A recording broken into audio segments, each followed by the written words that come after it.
Il ruolo delle TV locali tra informazione e democrazia è importante. Incontro stamane alla Biblioteca Lucchesiana di Agrigento. Sono sereno e ho fiducia nella magistratura, ho detto tutto perché sono certo della mia innocenza. Così Luca Sammartino, assessore all'agricoltura al GIP di Catania. Il vicepresidente della regione travolto dall'inchiesta su voti e corruzione. L'interim al presidente Schifani. Prime soluzioni dalla cabina di regia, rigenerazione pozzi e ripristino moduli per i dissalatori per la crisi idrica.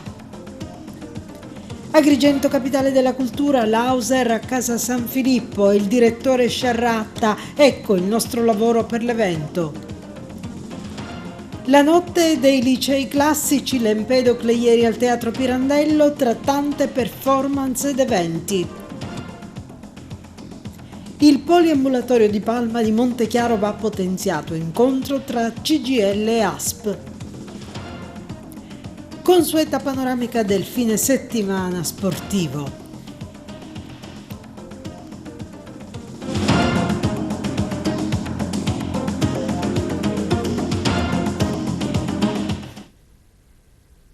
E bentrovati dalla redazione di TV Notizie. Apriamo con un argomento che ci interessa direttamente e interessa anche tutti quanti, l'opinione pubblica, il ruolo delle TV locali, perché l'informazione è qualcosa di direttamente connesso con la democrazia. Questo è stato il tema di un importante incontro voluto dall'Associazione Culturale di Bioetica Evangelium Vitae e dalla Biblioteca Lucchesiana di Agrigento. Sentiamo cosa si è detto. Avvocato Diego Guadagnino, lei presente a questa iniziativa che parla di TV locali, darà il suo contributo attivo e fattivo all'evento? Sì, c'è da dire che l'attacco che c'è oggi nei confronti delle TV locali non è qualcosa che riguarda soltanto le TV nello specifico, ma è un attacco che riguarda tutti, perché è un attacco alla democrazia. E le TV locali, appunto perché sono più vicine ai problemi della gente, appunto perché concedono lo spazio mediatico a chiunque, sono un elemento essenziale nella democrazia. Eliminare le TV locali significa facilitare il controllo che oggi si vuole raggiungere di tutti i mezzi di comunicazione. Io dico, si parte dal politicamente corretto, perché oggi politicamente corretto è un'espressione che ormai è invalsa ed è un criterio che viene applicato nei dibattiti, ma il politicamente corretto già contiene, proprio la riduzione della democrazia, perché significa io ti concedo la libertà di parola, però tu la eserciti entro i limiti delimitati da me attraverso i paletti che metto io, mentre questo prima non c'era. Quindi l'attacco oggi alle TV locali è una fase dell'attacco alla democrazia e quindi un problema di tutti. Enza Ierna tra i relatori di questo convegno che parla di TV locali, libertà e democrazia. Sì, penso che sia doveroso da parte nostra, delle associazioni di carattere culturale, di cercare di interessarsi per far sì che le TV locali permangano per quello che hanno saputo dare in questi decenni, non solo dal punto di vista di informazione, ma principalmente per valorizzare la nostra cultura, valorizzare il nostro territorio, per dare l'opportunità alla nostra comunità di avere un'idea libera, informazioni libere, conoscenze libere e noi sappiamo che la dialettica è a fondamento anche del vivere sociale, del vivere civile. Noi ringraziamo le TV locali perché hanno anche valorizzato talenti e nostre persone che sia del campo artistico, culturale, legale e via dicendo hanno avuto grazie alle TV locali un lancio enorme e quindi si sono poi diffusi nel territorio nazionale e dico anche extranazionale. Quindi diciamo che la TV è un locale insieme alle testate giornalistiche hanno un ruolo fondamentale non solo per noi del settore culturale, ma per tutto il territorio. Ogni cittadino può conoscere, apprezzare e fare dei confronti liberi attraverso l'espressione proprio della TV locale. Professore Di Natali, da cosa scaturisce l'idea di questo convegno verso le TV locali in un momento in cui la politica ministeriale nazionale ha fatto delle norme proprio contro le TV locali? Ho appreso davvero con grande sofferenza qualche mese fa la notizia che Tele Radio Shack chiudeva. Per me fu una ferita, ma non solo una ferita soltanto culturale, ma una ferita per la democrazia. E allora mi sono chiesto quali televisioni chiuderanno in futuro. E siccome l'associazionismo nel nostro territorio ha ricevuto tanto dalle televisioni locali perché sono stati presenti ad ogni avvenimento, hanno messo in evidenza le loro potenzialità, gli scopi, era giusto che questa mattina l'associazionismo si ritrovasse in questa prestigiosa biblioteca lucchesiana proprio per discutere su informazione e democrazia, perché soltanto se c'è un'adeguata informazione c'è democrazia. E come ho avuto modo di dire altre volte, le televisioni sono state porte aperte per tutti. Chiunque è venuto ha espresso il proprio pensiero. Per cui è il nostro dovere ed è impegno del territorio di sostenere, incoraggiare le televisioni locali. Ma la politica continua ad essere assente.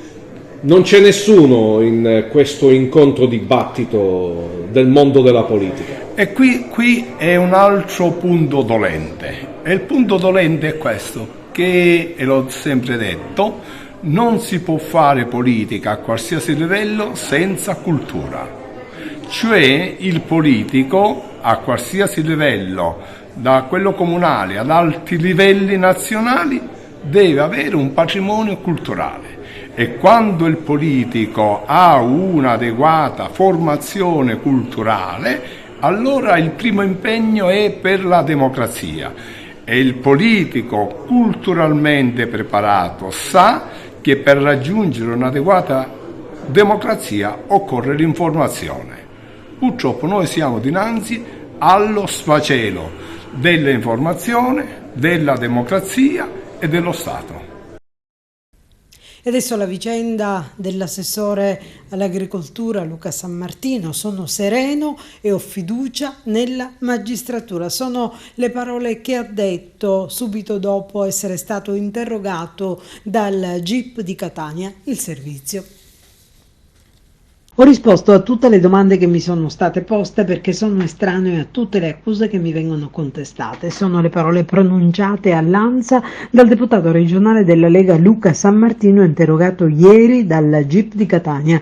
Sono assolutamente estraneo alle vicende che mi vengono contestate, ha ribadito. Sono sereno perché non ho commesso alcun reato. Ho risposto per dimostrare la mia totale innocenza. E sulla bonifica da microspie nella sede della sua segreteria ha detto di aver spiegato chiaramente tutto all'autorità giudiziaria. E poi ha continuato: proseguo quotidianamente la mia attività politica perché sono deputato regionale eletto grazie all'affetto ma soprattutto alla forza di tanti elettori che negli anni mi hanno votato. Ha continuato: sono sereno nel portare avanti le mie battaglie per il territorio e continuare a lavorare per la mia straordinaria Sicilia. E poi ha concluso: ho grande fiducia nella magistratura e continuo ad averla anche dopo aver passato e vissuto i provvedimenti che l'autorità giudiziaria ha ritenuto di contestarmi.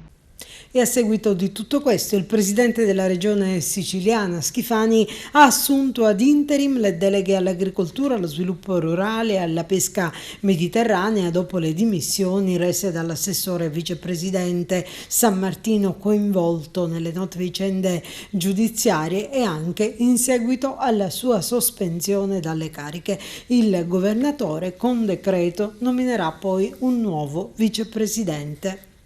Un altro nome finito nell'inchiesta Pandora, oltre a Di Loreto, potrebbe avere qualcosa in comune con Agrigento. Ieri Live Sicilia ha spiegato in un circostanziato articolo come funzionava il sistema messo in piedi da Di Loreto, che a Tremestieri aveva tra i personaggi chiave anche un altro ingegnere, Maurizio Erbicella, sempre catanese, che dal 2022 ha peraltro al comune di Agrigento l'incarico di redigere la VAS propedeutica al PRG. A Tremestieri Erbicella era direttamente funzionale rispetto a quanto pensano gli inquirenti al sistema di aggiudicazione di piccoli appalti messo in piedi da Di Loreto. Inquieta dunque che entrambi, Di Loreto, ora sospeso dall'incarico, ed Erbicella, siano coinvolti in consulenze anche ad Agrigento, ed è un fatto strano se si considera che si parla dello stesso argomento, PRG ed eventuali appalti collegati.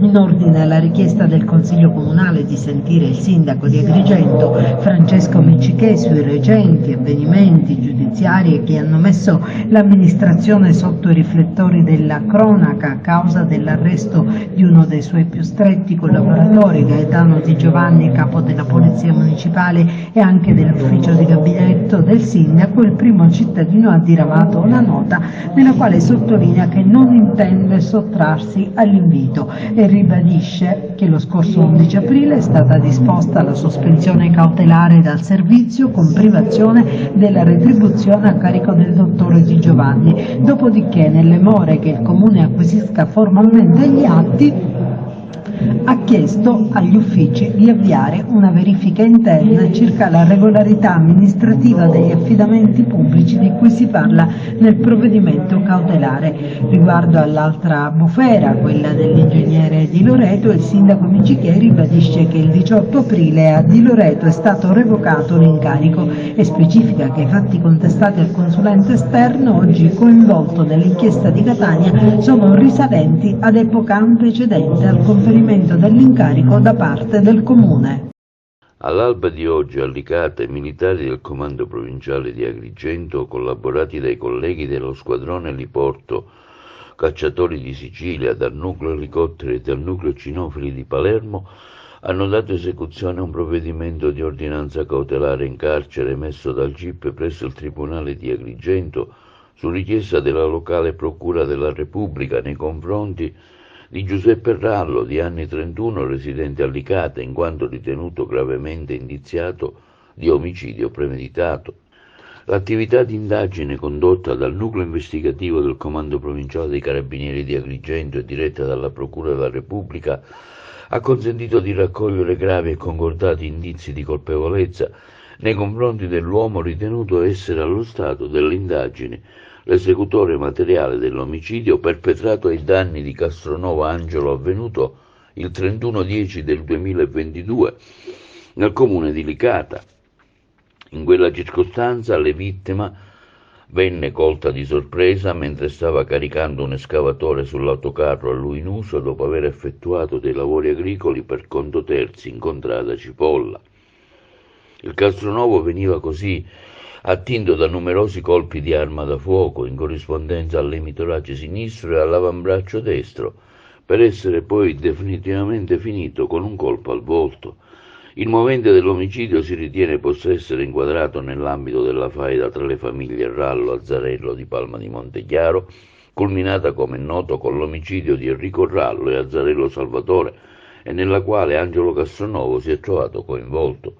Contestualmente sono state eseguite perquisizioni personali e domiciliari nei confronti di altri soggetti indagati a vario titolo nel medesimo procedimento penale, finalizzate alla ricerca di ulteriori fonti di prova idonei a consentire l'individuazione di eventuali complici, fatte salve le responsabilità dell'arrestato, le quali non sono ancora definitivamente accertate.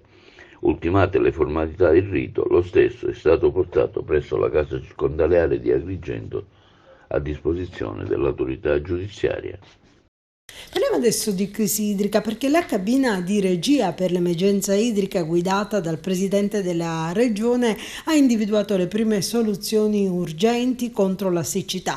Gli interventi riguarderanno la rigenerazione di una cinquantina di pozzi e sorgenti esistenti ad uso idropotabile e l'individuazione di un centinaio di siti in cui scavare nuovi pozzi ad uso irriguo, destinando così le scorte delle dighe esclusivamente alla popolazione. Sul fronte dissalatori si lavorerà nell'immediato all'acquisto e alla installazione di moduli mobili nei siti esistenti nell'attesa di poter procedere alla sostituzione degli impianti fissi a Porto Empedocle, Trapani e Gela. Inoltre sono stati destinati quasi 16 milioni di euro per affrontare la crisi idrica e sostenere il settore agricolo, ma occorrerà l'approvazione dell'Assemblea regionale siciliana.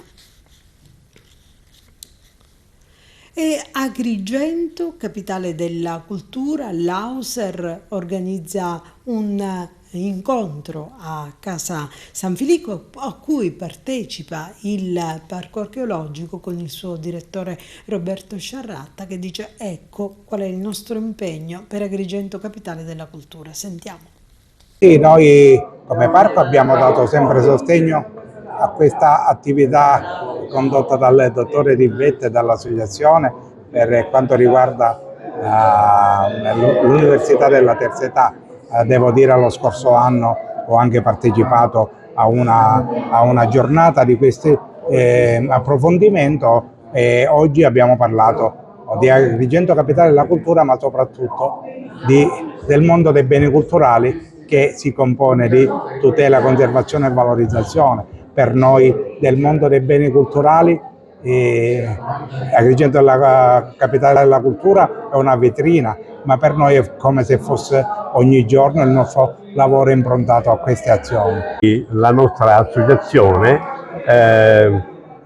ha potuto ascoltare cose molto interessanti da parte, perché l'argomento è Agrigento, capitale italiana della cultura 2025, ma il direttore del Parco Archeologico e Paesaggistico della Valle dei Templi ci ha illustrato tutte le iniziative che vanno ad accompagnare e a rendere e caratterizzare proprio l'evento di Agrigento, capitale della cultura. Il direttore architetto Sciarratta ci ha comunicato veramente una serie di iniziative straordinarie, improntate intanto dalla bellezza che in questa città è solare ed è diffusissima in questa città, ma anche in tutta la provincia. Agrigento, capitale della cultura, riguarda anche tutta la provincia di Agrigento e l'isola di Lampedusa. C'è una ricchezza paesaggistica e monumentale straordinaria, ma abbiamo anche sentito dal direttore architetto Sciarratta che i punti chiave sono anche quelli della fruizione, l'apertura di queste bellezze e la possibilità che possono essere apprezzate da quante più persone possibili, la fruizione rivolta ai giovani, perfino ai bambini, attraverso la creazione dei parchi giochi nell'ambito della valle, ma soprattutto la grande sensibilità rivolta alle persone che hanno un disagio motorio o visivo, con iniziative anche veramente che entusiasmano, perché questa possibilità di apertura nasce da una sensibilità veramente importante. È stato un bel pomeriggio e abbiamo ascoltato veramente cose molto belle, grazie.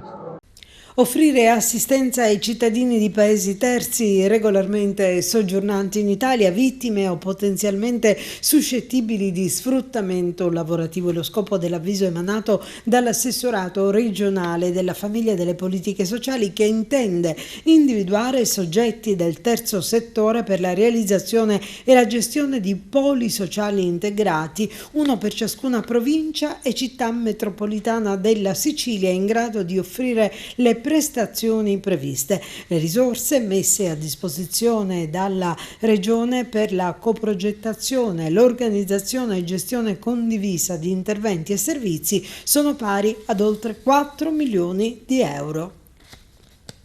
E giovedì 25 aprile, in occasione della Festa della Liberazione, i musei e i parchi archeologici regionali saranno aperti gratuitamente, così come proposto dal Ministero della Cultura, un'iniziativa che mira a rendere accessibile il patrimonio artistico e archeologico a tutti i cittadini siciliani, oltre che un'occasione per mantenere vivo il ricordo di fatti e accadimenti altamente simbolici per il Paese. L'ingresso libero anche nelle giornate del 2 giugno e 4 novembre, in occasione rispettivamente della Festa della Repubblica e della Giornata dell'Unità Nazionale delle Forze Armate. Le visite si svolgeranno nei consueti orari di apertura, consultabili sui vari siti web. Adesso parliamo della notte dei licei classici. L'Empedocle l'ha fatta ieri tra eventi, rappresentazioni, letture, concerti, mostre, conferenze, dibattiti, libri e poesie al Teatro Pirandello. Siamo qui stasera per la 10ª edizione della Notte Nazionale del Liceo, a cui il nostro istituto partecipa fin dalla prima edizione. E quest'anno, grazie al Comune, abbiamo la possibilità di esibirci all'interno del Teatro Pirandello. Quindi i nostri alunni, insieme ai docenti che hanno preparato una serie di esibizioni, mostreranno tutti i laboratori che il liceo classico mette in atto durante tutto l'anno. Avremo anche delle attività legate a Italo Calvino, per ricordare Italo Calvino, e anche la comunicazione, la fondazione della RAI, della radio e della televisione, che appunto vengono anche quest'anno ricordati nella Notte dei Licei.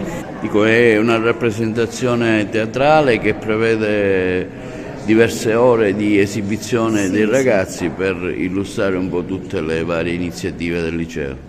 Sì, ci saranno degli interventi teatrali, delle recite di brani tratti dagli autori greci e latini, ci sarà un intervento proprio su Italo Calvino, quindi per ricordare questo autore. Ci sarà anche l'intervento dell'orchestra del liceo musicale, anche molti ragazzi, ci saranno i balletti organizzati anche dalle nostre docenti di scienze motorie.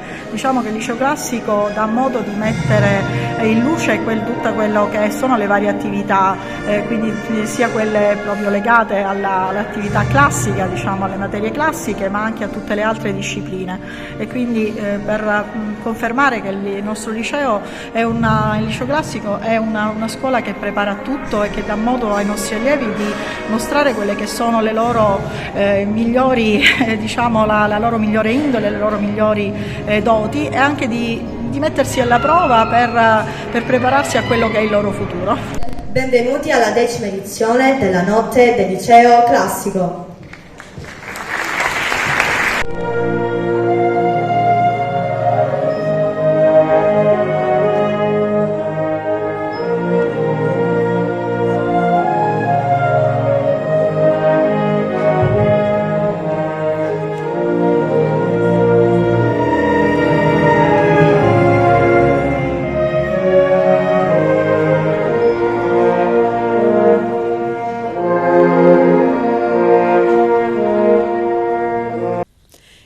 l'assemblea della FP CGIL di Agrigento ha eletto la nuova segreteria su proposta del segretario generale della categoria Enzo Iacono, presenti Gaetano Agliozzo, segretario generale Funzione Pubblica Sicilia, e Alfonso Buscemi, segretario generale CGIL. Sono stati eletti Daniela Piro e Antonio Cutugno.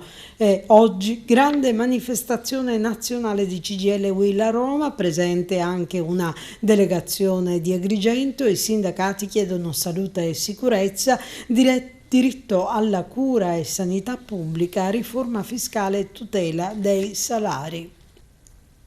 Le criticità del poliambulatorio di Palma di Montechiaro al centro di un incontro tra CGIL e ASP. Sentiamo.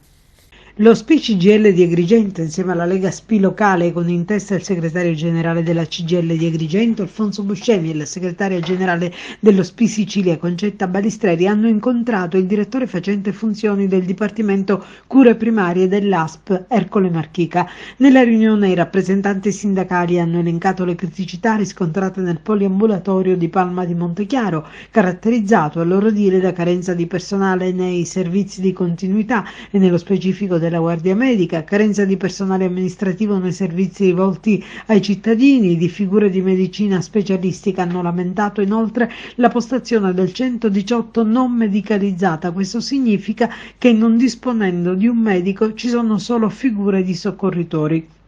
Il dottore Marchica ha esposto le azioni che l'ASP sta mettendo in campo per fare fronte alle emergenze sociosanitarie del territorio, compreso il poliambulatorio di Palma di Montechiaro. L'ASP a proposito ha emanato un avviso di mobilità interaziendale pubblicato per specialisti per il poliambulatorio di Palma. Sono previste 12 ore settimanali per oncologia, 4 per angiologia, 6 per cardiologia, 6 per endocrinologia, 5 per dermatologia, 4 per reumatologia, 4 per pneumologia, 5 neurologia, 5 ore settimanali per geriatria.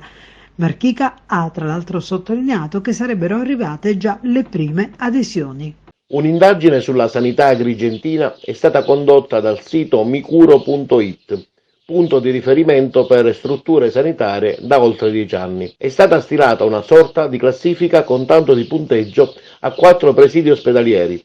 Si tratta di Casa di Cura Sant'Anna di Agrigento, con un punteggio di 4,4, del Presidio Ospedaliero Fratelli Parlapiano di Ribera dell'ASP numero 1 di Agrigento, con un punteggio di 2,7, del Presidio Ospedaliero Giovanni Paolo II di Sciacca, sempre dell'ASP numero 1 di Agrigento, con un punteggio di 2,3, e del Presidio Ospedaliero San Giovanni di Dio di Agrigento, sempre dell'ASP di Agrigento, con un punteggio di 1,2. Numeri che fanno riflettere anche in paragone con i nosocomi del nord Italia, che si attestano su punteggi molto più alti.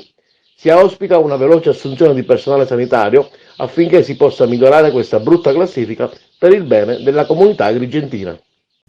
E ancora la pagina sindacale. Partecipata assemblea ieri mattina al comune di Casteltermini, proposta dalla CISL Funzione Pubblica sul tema della stabilizzazione del personale precario in servizio negli enti in dissesto sprovvisti degli strumenti finanziari. L'obiettivo è stato quello di chiedere con forza all'amministrazione comunale di sfruttare l'opportunità concessa dal cosiddetto milleproroghe, che ha stabilito la possibilità di stabilizzare questi lavoratori entro il 31 dicembre prossimo. Nonostante la norma, infatti, la provincia di Agrigento, i comuni beneficiari Favara, Casteltermini e Porto Empedocle non stanno procedendo alla trasformazione dei contratti a causa di una visione restrittiva della norma che sta circolando oramai da alcune settimane. E lo vedete nelle immagini, assemblea degli iscritti della CGIL, questa volta al comune di Agrigento, per discutere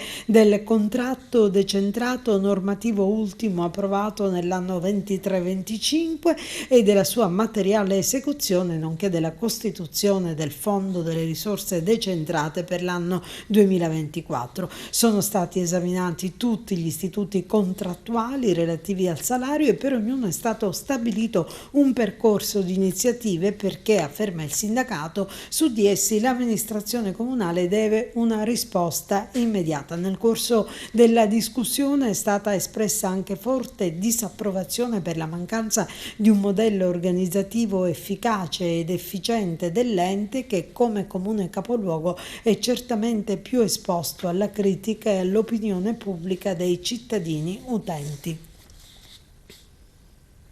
Adesso spazio alla pubblicità e torniamo tra poco. E in chiusura la consueta pagina sportiva sulla quale ha lavorato la nostra redazione. Sentiamo. Ultimi scampoli del campionato di Serie D Girone I, che ha sancito matematicamente la meritata promozione del Trapani in Lega Pro.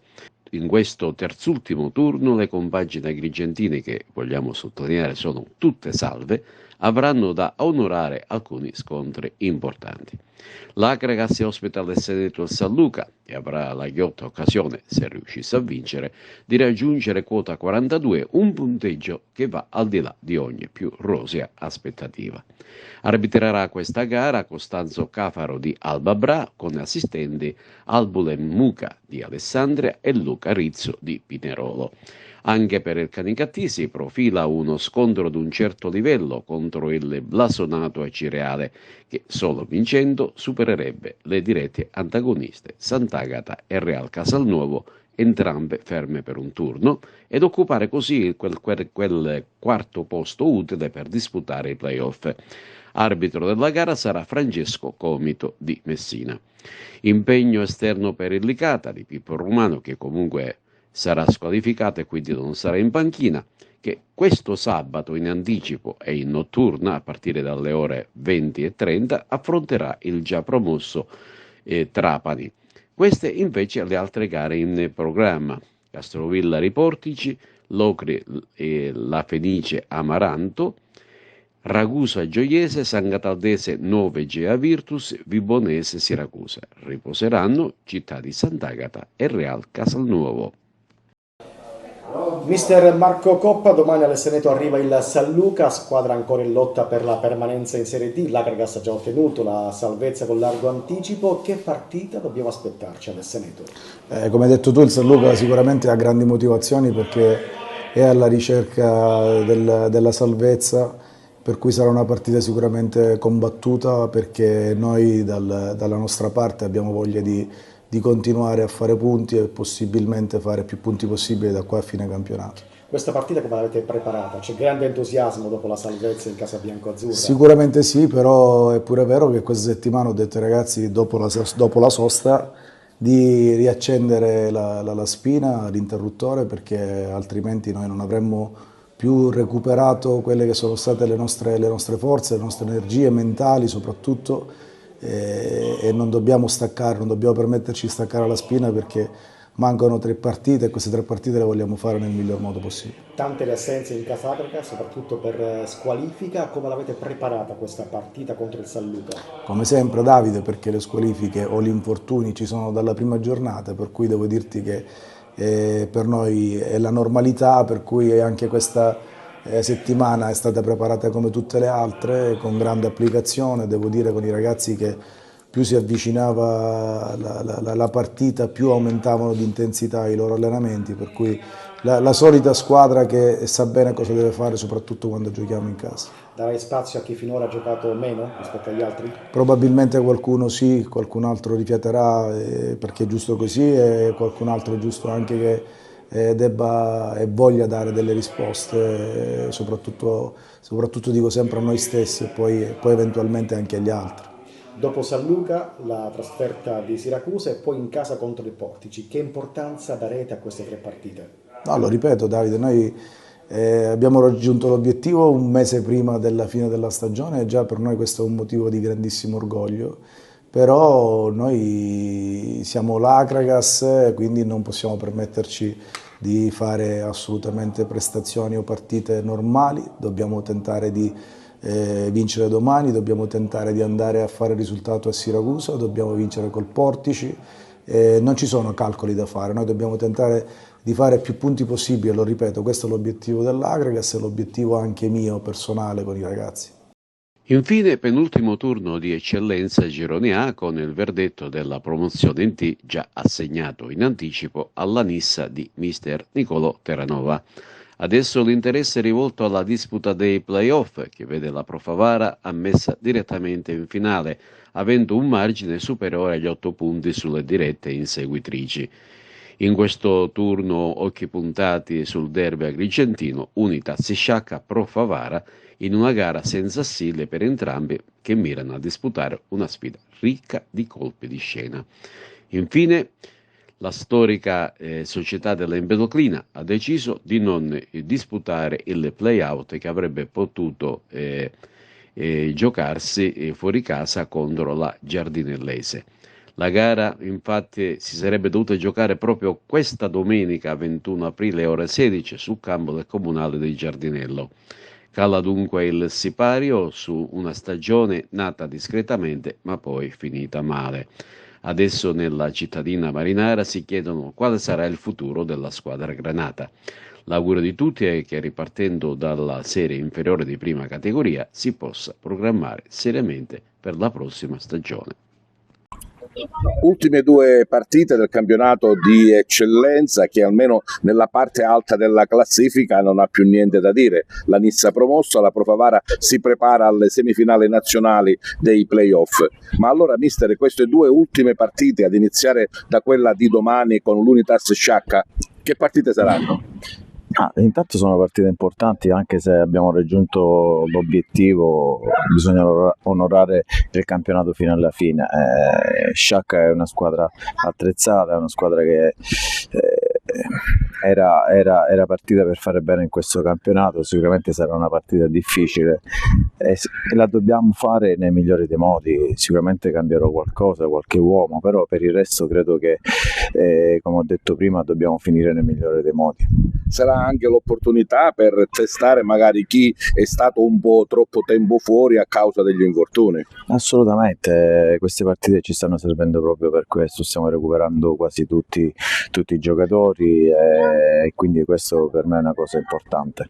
E poi il finale qui in terra nostra, insomma, tra le mura amiche con il Trapani. Sì, no, poi chiudiamo in casa col Trapani e poi staccheremo per un mese dove abbiamo tanto da lavorare per prepararci per questo mini torneo che inizia il 26 maggio. Non sappiamo ancora qual è la nostra avversaria, ma lei ha contezza di quella che è il campionato di eccellenza in terra campana? Sì, lo conosco bene, da calciatore ho fatto anche qualche campionato di Serie D nel napoletano, però devo dire che da qualche settimana sto vedendo tante partite, li sto seguendo, quindi ho un'idea abbastanza ottimale su quello che andremo a affrontare, perché secondo me andiamo a scontrare e a trovare delle squadre forti, molto attrezzate, con giocatori che hanno grandissima qualità e quindi ci dobbiamo preparare per bene. E noi con che spirito andiamo in Campania? Ma noi andiamo con uno spirito positivo, noi abbiamo tantissima voglia di fare bene, abbiamo tanta voglia di raggiungere questo obiettivo e ce la metteremo tutta per poterlo raggiungere. Direttore, un campionato che almeno nelle parti alte si è concluso con la Pro Favara che conquista le semifinali nazionali dei playoff e con la Nissa che ha già festeggiato la sua promozione in Serie D. È un campionato che è stato un campionato importante, con due squadre che se la sono giocate fino all'ultimo, perché poi con dei fatti sono stati alcuni episodi che non ci hanno permesso di stare attaccato fino alla fine, però noi siamo contenti anche perché c'è un'altra porta dove accedere a questo sogno e noi ci crediamo. Hai contezza di quella che sarà la trasferta in terra campana? Insomma, non sappiamo ancora qual è la squadra che affronteremo, però sappiamo che il campionato campano è abbastanza tosto. Ma le squadre di quel girone si equivalgono un po' alle squadre che quest'anno hanno fatto bene nei nostri gironi, quindi sono delle squadre importanti, ci sono giocatori importanti e quindi che chiunque possa accedere alla finale alla semifinale contro di noi, sarà sempre una partita tosta. La nostra, diciamo, abbiamo la fortuna di giocare la prima fuori, che è sempre un vantaggio per la squadra che rientra, diciamo, dopo la prima in trasferta. La Nissa credo che in maniera meritoria abbia conquistato questo campionato, è partita in testa e in testa è rimasta. Sì, è una squadra costruita bene. Ripeto, il mio rammarico è non siamo riusciti per alcuni episodi a stare attaccati fino alla fine. Poi alla fine dico, è una squadra che gli è andato tutto bene, non ha avuto mai un problema. Mentre noi, non è una scusante, ma tra i campi all'inizio, tra molti infortuni e seri infortuni, abbiamo perso 5-6 giocatori durante l'anno, e quindi non ci ha permesso di quella concentrazione, quella tranquillità, serenità. Comunque sono stati bravi, anche se sono contento di averla battuto 2 volte e in un modo molto importante come l'abbiamo battuta. E magari se le cose andranno bene ce la possiamo ritrovare anche in Serie D.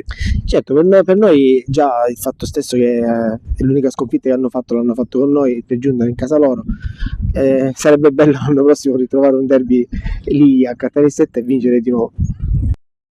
Termina qui il nostro telegiornale, vi ringraziamo per averci seguito, vi ricordiamo che la nostra informazione è come sempre visibile sul canale 93 di Video Sicilia con il telegiornale alle 15, alle 20 e alle 9 del mattino. In tutta Italia sul 268 e in tutto il mondo sul sito www.televideoagrigento.tv. Grazie per averci seguito, a tutti buon weekend.